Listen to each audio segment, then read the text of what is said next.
भी इस पर थर्ड पार्टी रिव्यू अपना देकर जाते हैं। और यहाँ तक ज़रूर है कि जितने लोगों को भी ये इस प्रोग्राम के अंडर इससे मुस्तफ़ीद हो रहे हैं तो उनका अच्छा ग्रोथ रेट रिपोर्ट किया जा रहा है। तो स्टंटिंग पर इसी हिसाब से अभी इस पर ख़ासा कंट्रोल किया जा रहा है।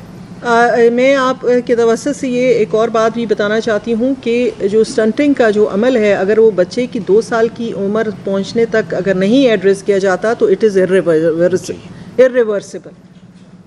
2 साल के बाद अगर आप इलाज शुरू करेंगे तो वो इफ़ेक्टिव नहीं होता।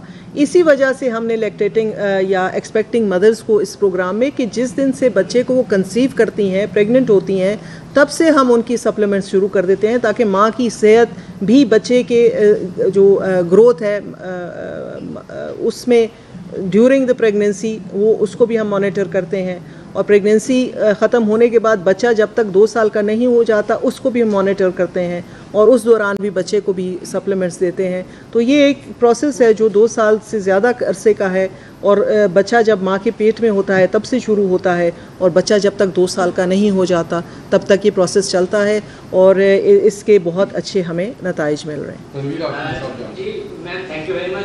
मेरा नाम तनवीर हाशमी है, जंग अखबार से मेरा तल्लुक है। जी मैम, मेरे 2 क्वेश्चन हैं छोटे से। एक ये क्वेश्चन है मैम कि जो NISRE सर्वे जो जारी रहता है, मुसलसल अभी भी जारी है, उसके तहत हमारे पास बहुत से कंप्लेन आती है कि ऐसे लोग जो ऑलरेडी जिनको जो रजिस्टर्ड थे वो जस्ट 0.1.2 के स्कोर से उनको निकाल दिया गया, लेकिन वो अभी भी उसी तरह से एलिजिबल हैं और वो उसी लेवल पर आते हैं, लेकिन पॉइंट कितना उनको 0.1 या 0.2 के फर्क से वो निकल गए हैं रजिस्ट्रेशन से।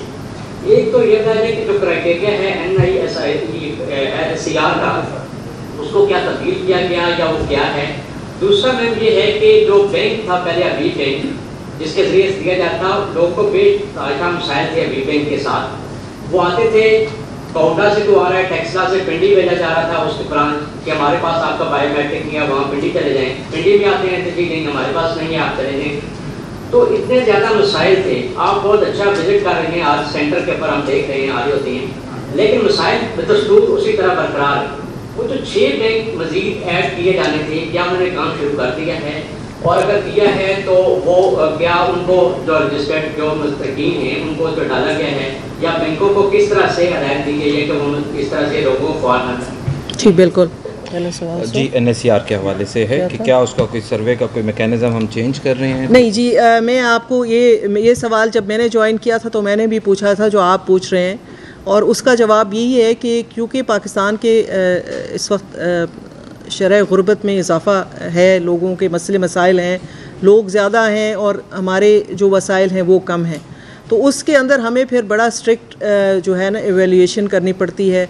क्योंकि जैसे आपने कहा कि अगर 32 है और 33 है, 33 और 32 में कोई ख़ास फ़र्क नहीं होता, लेकिन हमारे पास चूँकि फिर वो एक कट ऑफ होता है कि हमने पहले 32 वाले को एंटरटेन करना है तो 33 वाले को फिर हमें छोड़ना पड़ता है।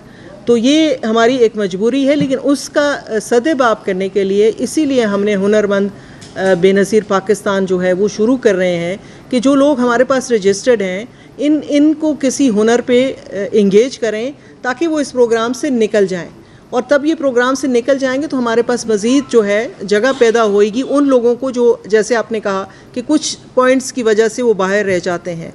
इसी वजह से अब हमने जो है हर 3 साल के बाद रीसर्टिफिकेशन का प्रोसेस भी शुरू किया है कि हम रीसर्टिफिकेशन करें कि हमने 3 साल आपकी मदद कर ली, आपकी ज़िंदगी में आपके माली आमदन में कोई फ़र्क आया या नहीं आया, तो उससे भी जो है हर 3 साल बाद लोग एग्ज़िट करेंगे जो बेहतर ज़िंदगी की तरफ जा चुके हैं, तो हमारे पास मज़ीद जगह बनेगी। ये उसी सिलसिले की जो है ये कड़ियाँ हैं।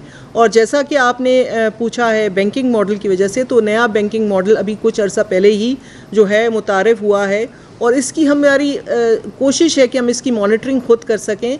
इसीलिए हमने कैंप साइट्स पे पैसे दे रहे हैं कि मनमानी न कर सकें रिटेलर्स, तो हम उनको कहते हैं कि आप कैंप साइट पे आएँ, हमारे अमला भी वहाँ पे जाता है। हमारे पास अमला शॉर्ट है, हमारे पास लोग कम हैं, हमारी आसाम जो थी पोजीशन ज़्यादा है, लेकिन I don't know for what reason हमारे पास वो उतना लोगों को एम्प्लॉय नहीं किया गया।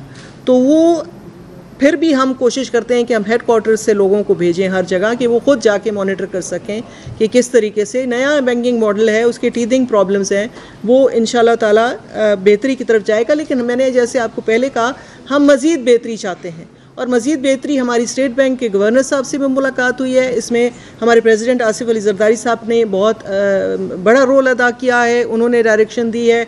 हमारी स्टैंडिंग कमेटियाँ जो हैं सेनेट की, पॉवर्टी एलिवेशन की, और हमारी जो नेशनल असम्बली की स्टैंडिंग कमेटियाँ, इन दोनों ने जो है इसमें अपना इनपुट वो दे रही हैं कि हम किसी ना किसी तरीके से अपनी बेनिफिशरी को डायरेक्ट बैंक अकाउंट के साथ कनेक्ट कर दें ताकि ये जो मिडल मैन का जो मसला है ये ख़त्म हो जाए। तो आपका भी ताउन चाहिए, आपकी भी गाइडेंस चाहिए। हम चाहते हैं कि जाएं, जैसे हम और आप जाते हैं अपने अकाउंट में से पैसे निकालते हैं, चेक लिखते हैं, पैसे निकाल के ले आते हैं, इनको भी वो तरीक़ाकार मुयस्सर हम कर सकें कि वो जाएं, अपने पैसे निकालें, किसी तीसरे बंदे के पास उनको जाने की ज़रूरत ना पड़े। शुक्रिया, थैंक यू। यहाँ पड़ी